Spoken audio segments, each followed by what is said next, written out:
Terima kasih Anda masih bersama kami di Sindut Today bersama Senata Arman dan Raditya Ayu.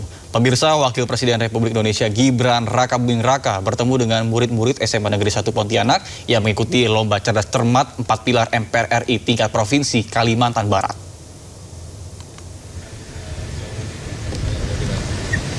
Joseba Alexandra bersama teman-temannya dari SMA Negeri 1 Pontianak, Kalimantan Barat bertemu dengan Wakil Presiden Republik Indonesia Gibran Raka Buming Raka di Istana Wapres Jakarta. Pertemuan berlangsung secara tertutup selama 1 jam. Wapres Gibran memberikan motivasi, tips dan trik terkait debat publik. Wartawan pun menanyakan perasaan para siswa setelah bertemu dengan Wapres.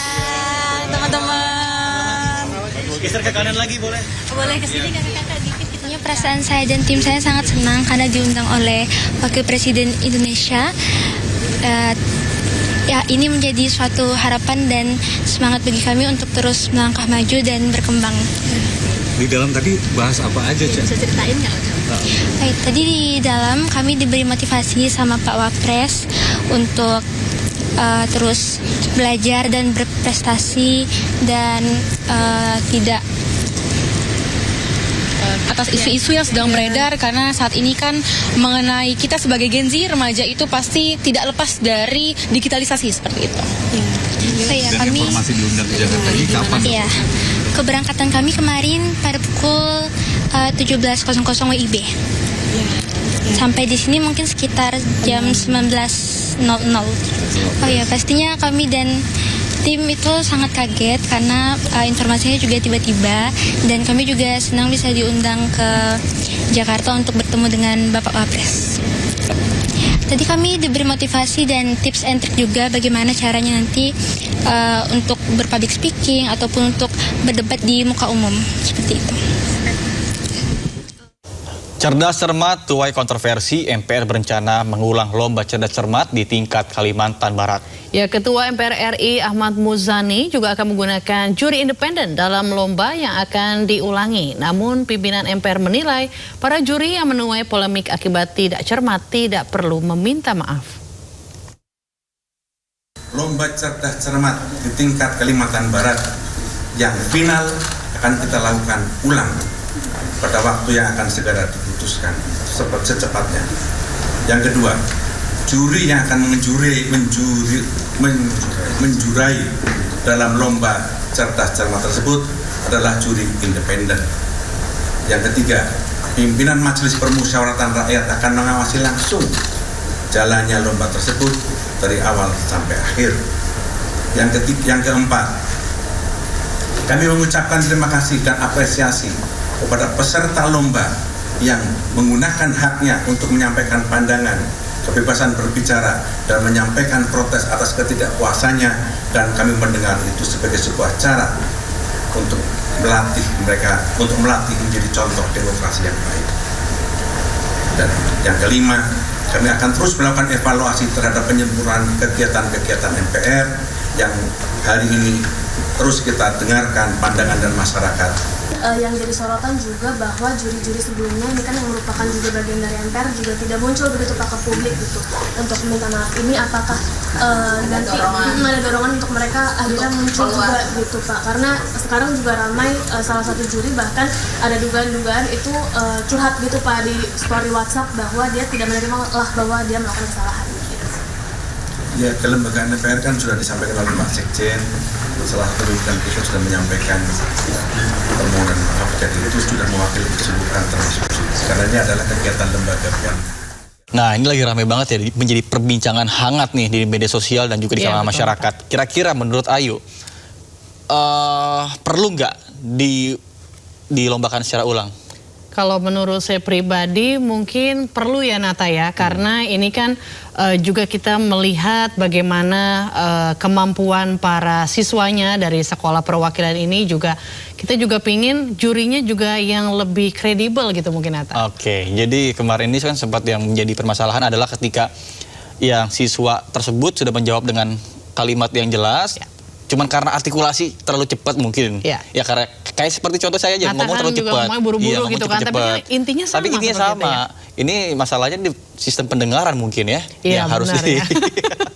Ya, pokoknya ini semoga dengan adanya hal ini bisa menjadi evaluasi ke depannya lagi terkait dengan cerdas cermat, dan juga kalau bisa jurinya ini independen, jangan dari MPR. Dari MPR juga atau ya, kan di ada tengah-tengah lah ya, ahli-ahli lain. Iya. betul, benar-benar. Dan semoga kasus ini tidak terulang kembali ya. Ini kan jadinya jatuhnya malah menjelekkan institusi sendiri. Iya, bahkan ya kan? ini Mencari juga nama bukan baik. juri yang meminta maaf, malah pihak MPR lah yang sibuk mereka itu klarifikasi kemana? dan meminta maaf seperti itu. Ya, kita ke informasi lainnya pemirsa. Siswi SMA Negeri 1 Pontianak Josepa Alexandra mendapatkan tawaran beasiswa ke Cina setelah mendapatkan perlakuan tidak adil saat lomba cerdas cermat 4 pilar.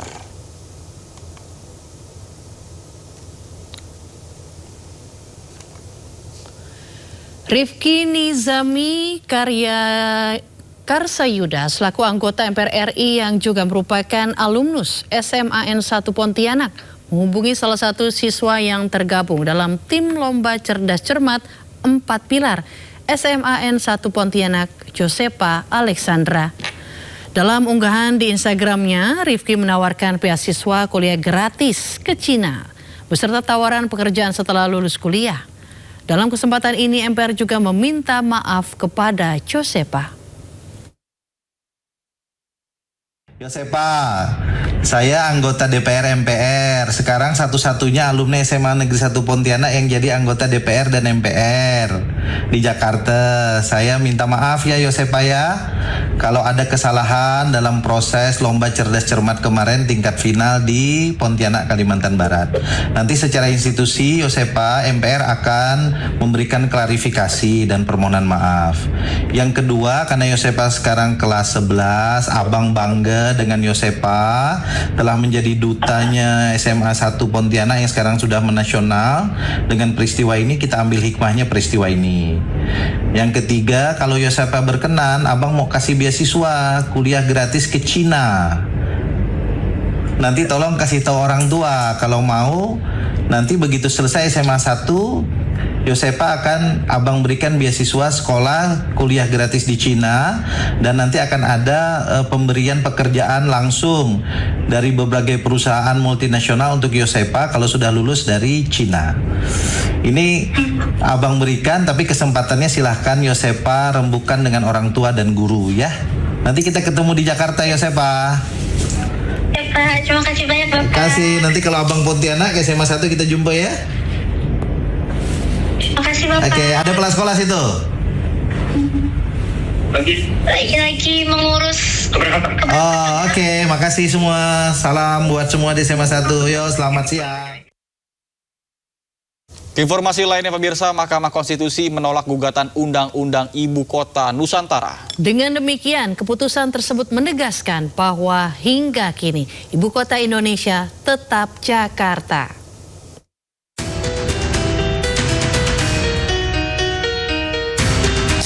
Mahkamah Konstitusi menolak gugatan terhadap Undang-Undang Ibu Kota Nusantara atau IKN.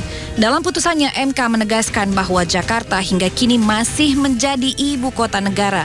Selama Presiden belum menerbitkan keputusan resmi, maka pemindahan pusat pemerintahan ke Nusantara tidak akan dilakukan.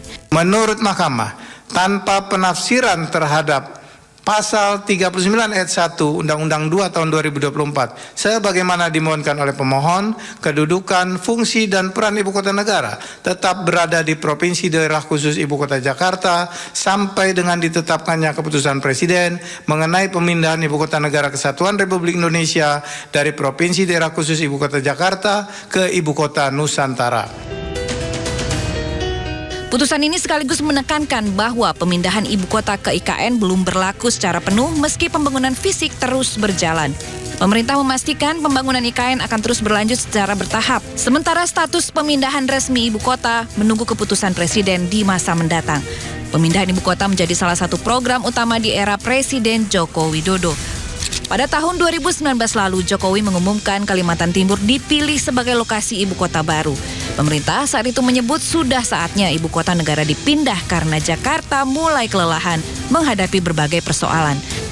Jokowi juga beberapa kali berkantor di IKN termasuk saat meninjau langsung progres pembangunan di kawasan tersebut. Meski demikian, aktivitas pemerintahan nasional hingga kini masih didominasi dari Jakarta.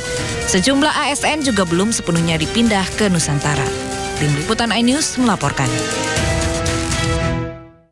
Pemirsa, Kejaksaan Agung kembali menyerahkan uang tunai hasil sitaan dan denda administratif penertiban kawasan hutan atau PKH. Total yang diserahkan kepada negara yakni uang tunai 10,27 triliun rupiah dan tanah seluas 2,3 juta hektar.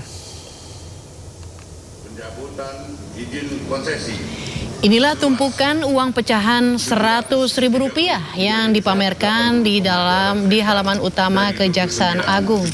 Disaksikan oleh Presiden Prabowo Subianto, penyerahan uang dari Satgas Penertiban Kawasan Hutan atau PKH dilakukan secara simbolis oleh Jaksa Agung Burhanuddin kepada Menteri Keuangan Purbaya Yudi Sadewa. Sebelumnya, Kejaksaan Agung juga sudah 3 kali menyerahkan uang rampasan kepada negara. Dan hingga kini, total kekayaan negara yang sudah dikembalikan mencapai 41 triliun rupiah.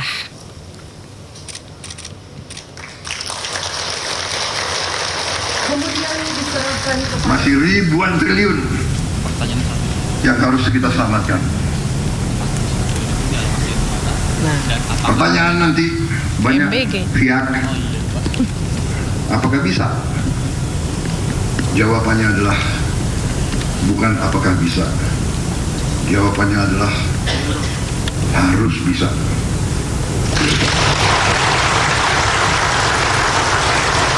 Ini bukan masalah mau tidak mau. Ini bukan masalah kita cari popularitas, bukan. Ini bukan pemerintah Prabowo sok populis, tidak. Ini adalah masalah survival. 287 juta rakyat Indonesia tidak mungkin hidup baik, hidup sejahtera kalau kekayaannya diambil tiap hari, tiap minggu. Pemirsa, Bank Indonesia dan Bareskrim Polri mengamankan lebih dari 466.000 lembar uang rupiah palsu. Uang palsu tersebut berasal dari laporan masyarakat dalam 8 tahun terakhir.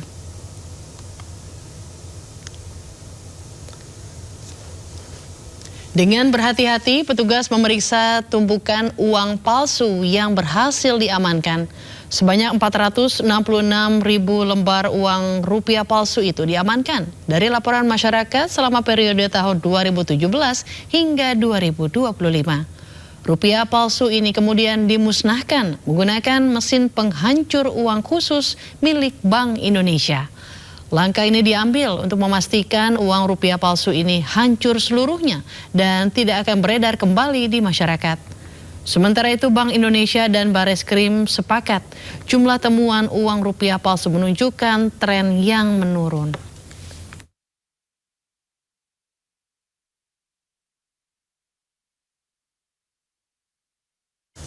Pemirsa, nilai tukar rupiah terhadap dolar Amerika Serikat pada pembukaan perdagangan hari ini mengalami penguatan. Rupiah berbalik arah meski dolar Amerika Serikat menguat di tengah kenaikan permintaan.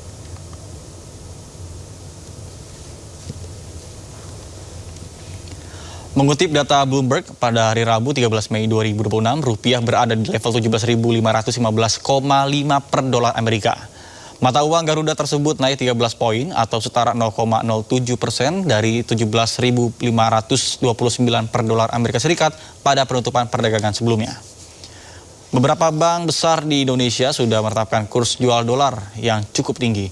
Misalnya BCA mematok harga jual dolar sebesar 17.660, BRI 17.615 dan Mandiri 17.560.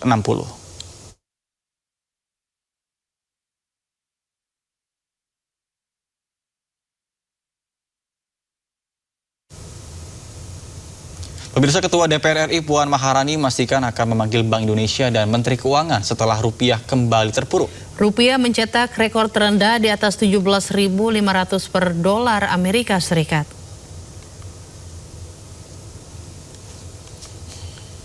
Menurut Puan, DPR bersama Kementerian Keuangan juga akan membahas perkembangan nilai tukar rupiah terhadap dolar menjelang sidang terdekat yang membahas pokok-pokok kebijakan fiskal sebagai dasar penyusunan APBN 2027.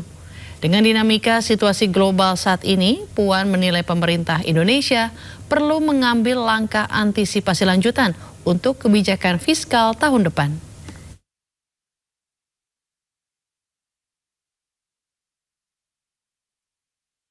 Ya, tentu saja kita akan meminta kepada pemerintah dan stakeholder yang ada untuk mengantisipasi hal tersebut, dan pada sidang ke depan ini DPR juga akan masuk dalam pembahasan KPKF, yaitu APBN 2027. Karena itu juga termasuk dalam mengantisipasi APBN dan fiskal yang akan datang. Bagaimana dengan situasi global ini kan juga bukan hanya Indonesia, ini terkait dengan situasi global, apa yang akan dilakukan oleh pemerintah termasuk dengan BI. Situasi ini jangan sampai pengaruhnya itu nantinya akan membuat Indonesia jadi terpuruk. Jadi harus diantisipasi sejak awal, bukan hanya tahun ini, tapi juga sampai tahun. Pemirsa, nilai tukar rupiah semakin jeblok, bahkan kemarin tembus 17.500 per dolar. Ya, dampaknya pun langsung terasa di mana harga obat, terutama obat-obatan impor, naik bertahap. Masyarakat yang sedang sakit makin terhimpit.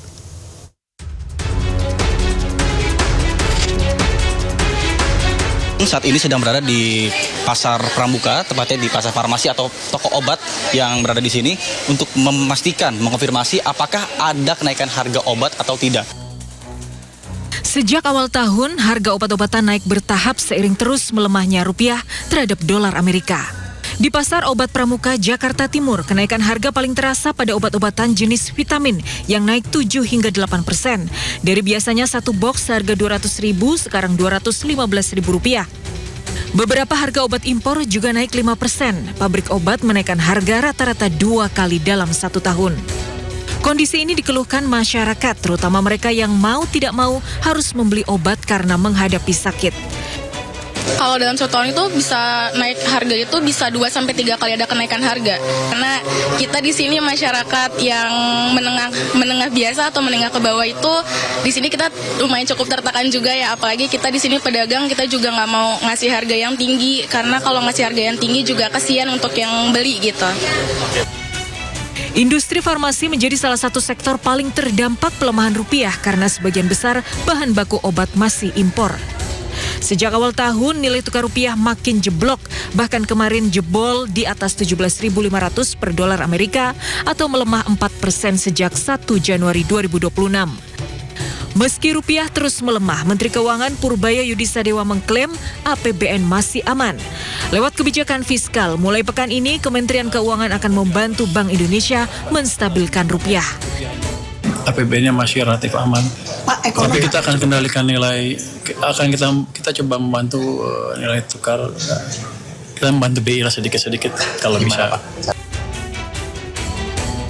Tim Liputan iNews melaporkan. Pemirsa, pemerintah menyiapkan skema baru distribusi BBM berdasarkan jenis kendaraan dan kapasitas mesin. Ya, perbatasan ini berpotensi menghemat konsumsi BBM subsidi hingga 15%. Pemerintah tengah menyiapkan skema baru distribusi bahan bakar minyak subsidi agar lebih tepat sasaran. Salah satu langkah yang sedang dibahas yakni pembatasan pembelian Pertalite dan solar subsidi atau biosolar berdasarkan jenis kendaraan dan kapasitas mesin atau kubik sentimeter. Anggota Dewan Energi Nasional Satya Widya Yuda mengatakan aturan tersebut tengah disiapkan melalui revisi Peraturan Presiden Nomor 191 Tahun 2014 tentang penyediaan, pendistribusian, dan harga jual eceran BBM. Menurut Satya, pembatasan pembelian BBM subsidi berdasarkan jenis kendaraan dan kapasitas mesin berpotensi menghemat konsumsi subsidi 10 hingga 15% dari total volume penyaluran nasional. BBM, Pertalite, solar, ya terserah nanti kalau Perpres 191 itu yang sudah didiskusikan juga kemarin di DEN dengan Patraniaga itu bisa kita realisasikan, kita batasi ya, walaupun itu masih komoditi subsidi. Tapi paling tidak jenis segalanya kita batasi. Kalau berdasarkan CC dan jenis kendaraan itu potensi hematnya hitungan kami itu 10-15% daripada volume. Meski berstatus BBM subsidi, pemerintah ingin memastikan distribusi Pertalite dan biosolar lebih tepat sasaran sehingga tidak dinikmati kelompok masyarakat mampu.